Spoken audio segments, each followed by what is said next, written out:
Well, good morning. I am at the Orlando Wetlands Park, east of Orlando. Actually, it's around a town called Christmas, for probably my last training hike. Um,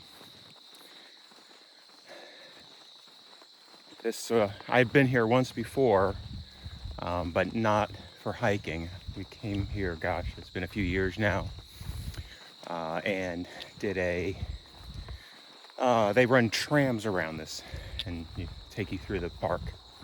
But anyways, I'm going to do some walking today rather than riding in a car. So this is a man-made wetlands. Well, I guess originally it probably was natural wetlands, and then it became farmland, and then it was converted back to wetlands. And like the North Apopka shore that I was at a couple weeks ago, this is used to filter water, basically.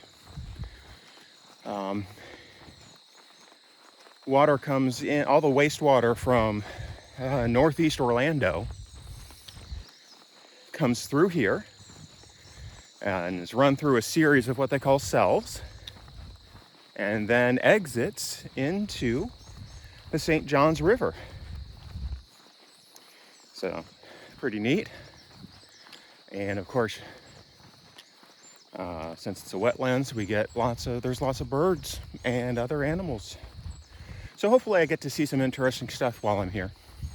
I see a cardinal on the ground right there in front of me. Always nice to see cardinals. It's so far it's a good looking day. It's supposed to get into the low 80s today, mid 80s. It'll be warm. Not much in the way of shade here, so that will be fun. But should be okay. It's flat, so no worries about elevation changes, and just an opportunity to get some miles in.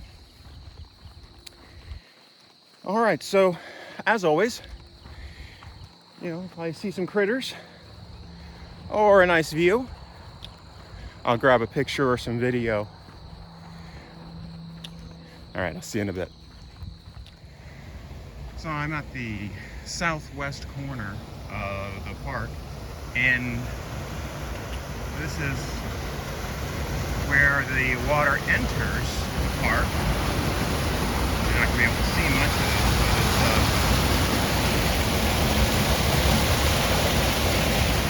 but it says that an average of 16 million gallons of reclaimed water come through here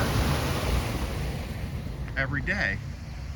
And then from here, it starts entering the cells.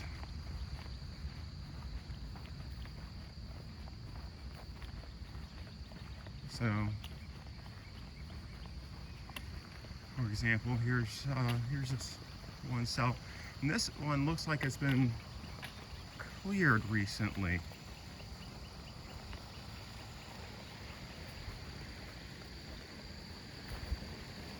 So you can see there's a concrete structure there to the left where the water's coming up and then entering this cell, and then it starts a 40-day journey through the wetlands park. The idea is the plants, and you can't see any plants really over on this side, but you can see over on this cell that there's a lot of plants here in the water. And basically the plants are used to remove some of the chemicals, nitrogen, phosphorus from the water, and then it's then sent back into the St. Johns River. And so this one looks like it's been recently cleared. So what happens is, after a while, they will come in and basically dredge the cell and take the muck that's under it, let the muck dry out, and then use that as fertilizer, I read. And then they'll replant with the appropriate plants that help again remove the chemicals. So an interesting process. All right, I'll take later on I'll show the video of the water exiting the park. That's at the northeast corner of the park.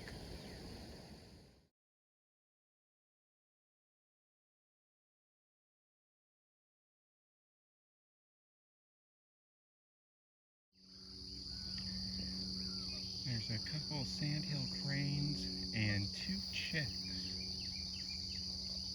in the reeds there.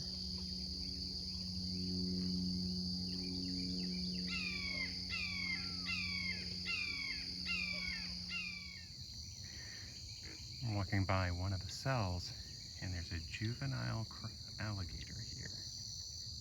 You can just barely pick out its head above the water. And there's some birds. So I was walking along the berm here, on the edge of one of the cells, and I just happened to take a look to the right. And what do I see?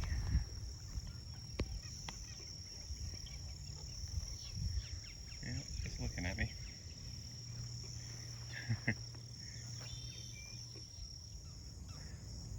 Looks like there's some bird. A large nest in the crook of that tree there. I can't tell what kind of bird it is. But it looks like it's watching over the nest.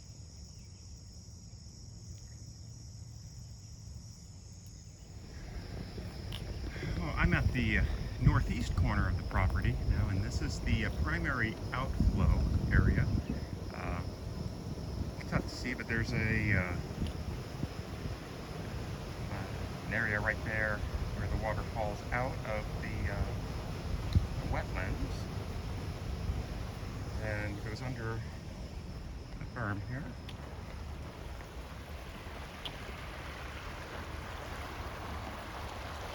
To this outflow.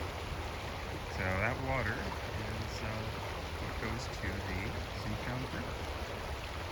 And is that a heron hanging out there?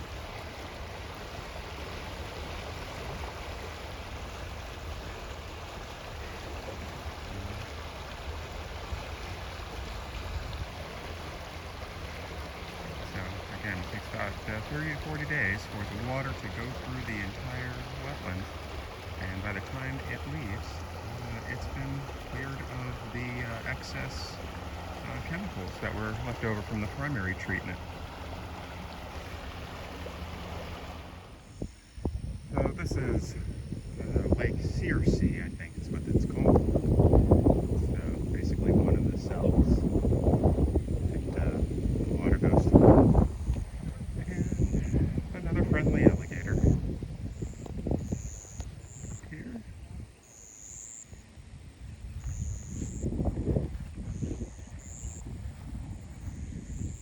He's probably about 6 feet from nose to tail.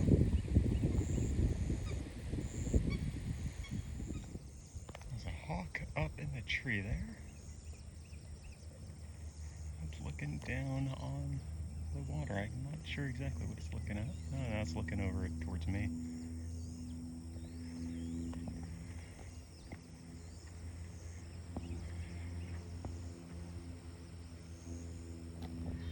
So there's this amazing boardwalk in the park that takes you right through the wetlands. And there's several people out here. There's a bunch of people here today. A bunch of them have these high-powered cameras with telescopic lenses, just trying to get some images of all the birds that are nearby. I don't know how else it's going to show up, but if you look over, let's try and zoom in a little bit.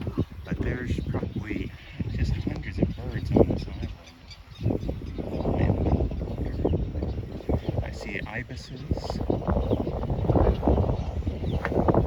I've seen wood stork, egrets,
visitor center out there. This one in the south, that's going to open in another year or two, I think.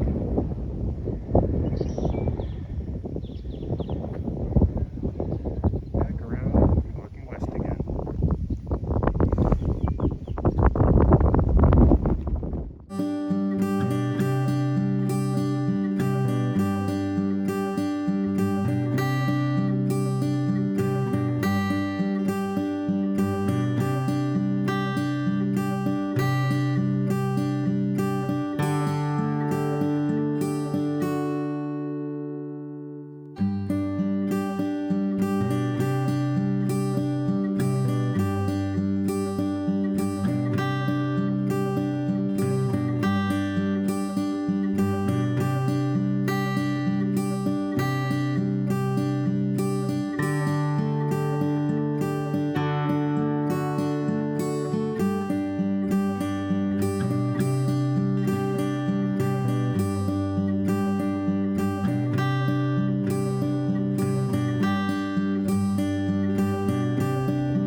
I'm back at the parking lot, a little picnic area here. Well, it was a nice day. If you haven't been here before, and if you live in Central Florida and you haven't been here, you really should come out. You know, find a nice day when it's not too hot, and come out, because it's a nice park. That boardwalk, that wasn't here the last time I was here, and it's pretty nice. You're right there over the water, and you can see down into it, and there are some alligators and turtles and lots of fish, and you look over to the side and hundreds of birds. It's a good time of the year because they're evidently they're roosting, they're time for mating and nesting and things like that, so there was a lot of them out there. But just a nice, relatively flat walk, well maintained. Can't complain about the hiking. Could have more shade, but what can you expect? So if you do come out, make sure it's not too hot, not too sunny, because it could get hot out there for sure. So anyways, looks like that'll be the last of the hikes for now. And in a week and a half, I head to Harper's Ferry. So I don't know, I might do a gear video next weekend if time permits, or next week. I'll have to see. Some people have been asked me, what are you taking? And so if time permits, I'll make a short video with, here's everything I'm taking. I don't know. I've seen other people do that. I figure there might be a couple people that are interested in that. The vast majority have no interest whatsoever in seeing the gear. We'll see. And then next Tuesday, May 7th, I start hiking. So, or no, that's the travel day, and then the 8th I'll start hiking. So, gotta, unpack and repack everything, make sure I've got everything that I think I'll need to get started. I'll probably bring 4 days of food with me, because I think that's about how long it's going to take me to hike to the first town where I can get a resupply, and then get going. Well, as always, if you stuck with me to the end of this, I do appreciate it, and I hope to see you again next time on the trail.